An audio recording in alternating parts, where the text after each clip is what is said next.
Jésus nous donne 4 signes qui se produiront avant son arrivée. De nombreux faux prophètes se lèveront et en tromperont beaucoup. À l'avenir, de nombreux faux prophètes surgiront et entraîneront beaucoup de gens dans l'erreur. Ces faux prophètes prétendent être des messagers de Dieu, mais il existe 2 façons de les identifier. Premièrement, leurs prophéties ne se réalisent pas toujours, et deuxièmement, leurs enseignements éloignent les gens du vrai Dieu. Il est important de noter que les faux prophètes sont différents des faux messies mentionnés au verset 5. Cela confirme que la tribulation est principalement de nature juive. Les faux prophètes sont associés à la nation d'Israël, tandis que l'Église est menacée par de faux enseignants, comme mentionné dans 2 Pierre chapitre 2, 1. Il y a eu de faux prophètes parmi le peuple, tout comme il y aura de faux enseignants parmi vous, qui introduiront secrètement des hérésies destructrices, reniant même le maître qui les a achetés, attirant sur eux une destruction rapide. Selon Matthieu 23, 12, 13, parce que l'iniquité se multipliera, l'amour du plus grand nombre se refroidira, mais celui qui persévérera jusqu'à la fin sera sauvé. Avec la propagation de la méchanceté, les affections humaines deviendront moins évidentes et les actes de malveillance seront courants. Selon Matthieu 23, 14, cet évangile du royaume sera prêché dans le monde entier comme un témoignage pour toutes les nations, et alors viendra la fin. Pendant cette période, la bonne nouvelle du retour du Christ pour établir son royaume sur terre sera proclamée mondialement, servant de témoignage à toutes les nations. Cette bonne nouvelle est connue sous le nom d'évangile du royaume. Ceux qui embrassent le Christ par la foi durant la tribulation jouiront des bénédictions de son règne millénaire, selon Matthieu 24, 15, 36. Donc, quand vous verrez l'abomination de la désolation dont a parlé le prophète Daniel, debout dans le lieu saint, que le lecteur comprenne. Alors, ceux qui seront en Judée doivent fuir dans les montagnes. Celui qui sera sur le toit ne doit pas descendre pour emporter quoi que ce soit de sa maison, et celui qui sera dans les champs ne doit pas revenir pour récupérer son manteau. Malheur aux femmes enceintes et à celles qui allaitent en ces jours-là. De plus, priez pour que votre fuite n'ait pas lieu en hiver ou un jour de sabbat, car il y aura une grande tribulation telle qu'il n'y en a jamais eu depuis le commencement du monde jusqu'à maintenant, et qu'il n'y en aura jamais plus. Si ces jours n'avaient pas été abrégés, personne ne survivrait, mais à cause des élus, ces jours seront abrégés. Si quelqu'un vous dit « Voici le Christ est ici » ou « Il est là », ne le croyez pas, car de faux Christ et de faux prophètes surgiront et accompliront de grands signes et miracles pour tromper, s'il était possible, même les élus. Voici, je vous ai averti à l'avance. Donc, si on vous dit « Il est dans le désert », n'y allez pas. Ou « Il est dans les chambres intérieures », ne le croyez pas. Comme l'éclair part de l'est et brille jusqu'à l'ouest, ainsi sera la venue du Fils de l'homme. Là où sera le cadavre, là se rassembleront les vautours. Immédiatement après la tribulation de ces jours-là, le soleil s'obscurcira, la lune ne donnera plus sa lumière, les étoiles tomberont du ciel, et les puissances des cieux seront ébranlées. Alors le signe du Fils de l'homme apparaîtra dans le ciel, et toutes les tribus de la terre se lamenteront. Elles verront le Fils de l'homme venant sur les nuées du ciel, avec puissance et grande gloire. Il enverra ses anges avec un grand son de trompette, et ils rassembleront ses élus des 4 vents, d'une extrémité du ciel à l'autre. Apprenez maintenant la parabole du figuier. Dès que ses branches deviennent tendres et que ses feuilles poussent, vous savez que l'été est proche. De même, lorsque vous verrez toutes ces choses, sachez qu'il est proche, aux portes. En vérité, je vous le dis, cette génération ne passera pas que toutes ces choses n'arrivent. Le ciel et la terre passeront, mais mes paroles ne passeront point. Et la terre. Quant au jour et à l'heure, personne ne le sait, ni les anges des cieux, ni le Fils, mais le Père seul. Dans ce passage, Jésus a donné 4 signes distincts de sa venue. Un des signes est déjà présent, tandis que les 3 autres ne le sont pas encore. C'est pourquoi je dis que nous sommes au début de la fin des temps. Le premier signe est constitué par les désastres dans le monde. Il mentionne, par exemple, les guerres, les famines et les tremblements de terre. Certes, ils se produisent, mais ils se produisent depuis plus de 2000 ans et deviennent de plus en plus intenses, selon les Écritures. Le premier signe de la fin des temps est la survenue de guerres, de rumeurs de guerre, de tremblements de terre et de famines. Il nous avertit de ne pas nous laisser tromper, car la tromperie est un danger dont nous devons nous méfier à la fois à l'intérieur et à l'extérieur de l'Église.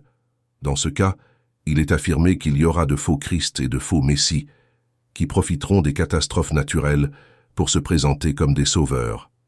Il y a déjà eu des incidents où des imposteurs ont emmené des gens dans des lieux désertiques seulement pour finir en tragédie. Il est important de noter qu'il y a plusieurs faux sauveurs qui prétendent être le libérateur promis de tous nos problèmes. Plus nous faisons face à des problèmes, plus de faux libérateurs surgiront.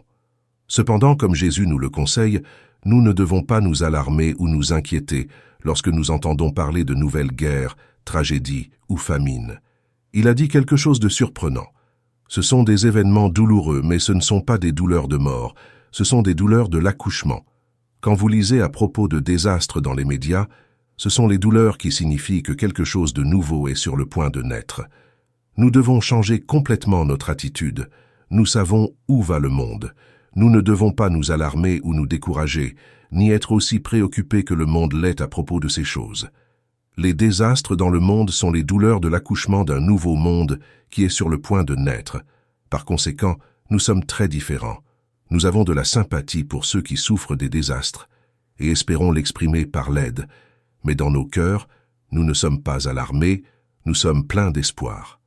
Nous attendons la naissance d'un nouveau monde et, par conséquent, nous ne sommes pas découragés ou déprimés par tous les problèmes du monde. En résumé, le conseil de Jésus pour nous serait de ne pas paniquer, de ne pas être troublés, mais aussi de nous réjouir et de dire que tous ceux-ci sont des signes que quelque chose de nouveau se produit. Le deuxième signe de sa venue n'est pas dans le monde, mais dans les désastres à l'intérieur de l'Église. Dans le monde, ce sont le premier signe. Le deuxième signe est les changements à l'intérieur de l'Église. Tout comme il a divisé le premier signe en 3 parties, guerre, tremblement de terre et famine, il divise le deuxième signe en 3 parties, toutes se produisant à l'intérieur de l'Église. Le premier est la persécution. Nous serons haïs par toutes les nations. Le deuxième aspect du signe serait une réduction significative de la taille de l'Église. L'amour de la majorité se refroidira. Quand toute l'Église sera sous pression, beaucoup de chrétiens ordinaires, sinon tous les vrais chrétiens, abandonneront l'Église sous le poids de l'universalité de la persécution. Leur amour se refroidirait. Il est important pour nous de nous examiner pour nous assurer que nous sommes vraiment dans la foi, pour avoir confiance que notre amour pour le Christ ne disparaîtra pas. 2 Corinthiens 13, 5 dit « Examinez-vous pour voir si vous êtes dans la foi, testez-vous. » Si nous appartenons vraiment au Christ, nous pouvons avoir confiance que nous possédons l'amour de l'Esprit, qui ne se refroidit jamais. Par conséquent, nous devons faire tous les efforts pour augmenter notre amour, selon Philippiens 1, 9, 11. Et je prie pour que votre amour abonde de plus en plus en connaissance et en tout discernement, afin que vous puissiez approuver ce qui est excellent et être pur et irréprochable pour le jour du Christ, rempli du fruit de la justice qui vient par Jésus-Christ à la gloire et à la louange de Dieu. C'est une perspective inquiétante, mais la grande surprise dans la 3e partie du signe est que l'Évangile sera prêché à chaque groupe racial. La 3e partie du signe est que l'Évangile sera proclamé. Une Église plus petite et purifiée aurait un impact plus grand sur la planète.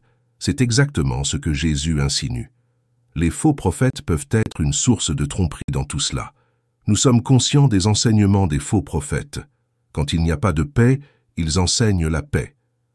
Au lieu d'être une source de défi, leur message est de confort. Tout va bien. Cela n'arrivera pas, disent-ils. Tout va bien, l'Église est en de bonnes mains. C'est une prédiction fausse. Ils peuvent être coupables du grand nombre de personnes qui quitteront l'Église à ce moment-là. Maintenant, le conseil de Jésus est de continuer, de ne pas céder à ces faux prophètes. Celui qui persévérera jusqu'à la fin sera sauvé. Quand ce signe se produit, quand tous les aspects de l'Église sont méprisés par le monde, c'est le conseil de Jésus à tous les chrétiens. Pourquoi devrait-il en être ainsi? Eh bien, un champ a du blé et de l'ivraie. Ils poussent ensemble, mais à la fin, ils sont séparés.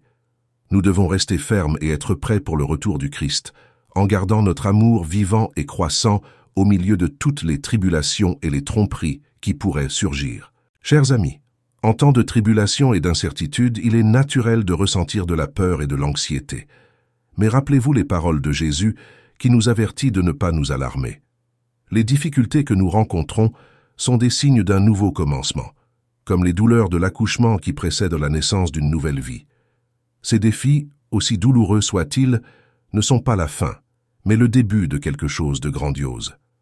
L'amour peut sembler se refroidir en période d'iniquité, mais c'est dans l'adversité que notre foi est testée et renforcée. Ne laissez pas le découragement envahir vos cœurs. Au contraire, utilisez ces moments pour réaffirmer votre confiance en Dieu et en ses promesses. Soyez lumière dans les ténèbres, montrant compassion et aide à ceux qui souffrent. Rappelez-vous également que la persécution et les difficultés au sein de l'Église sont des signes de purification et d'un témoignage plus fort de l'Évangile. Le message du Christ sera proclamé à toutes les nations et son amour pour nous ne se refroidira jamais. Nous sommes appelés à persévérer, à maintenir notre foi ferme et à continuer de partager l'espérance du royaume de Dieu. Chaque défi que nous rencontrons est une opportunité de démontrer notre confiance en Dieu. Il ne nous abandonne jamais. Quand le monde semble s'effondrer, c'est le moment de nous tourner encore plus vers lui, cherchant sa paix et sa direction. Nous marchons vers un avenir où la justice et la paix régneront éternellement. Gardez donc vos cœurs remplis d'espoir. Croyez aux promesses de Dieu et à la venue de son royaume. Nous ne sommes pas seuls, et les difficultés présentes ne sont que le prélude à une nouvelle ère d'amour et de paix. Persévérez, gardez la foi et continuez d'aimer, car le Seigneur est proche, et il nous conduira à travers toutes les tribulations jusqu'à sa gloire éternelle. Que Dieu vous bénisse tous, fortifiant et renouvelant votre foi chaque jour. Amen.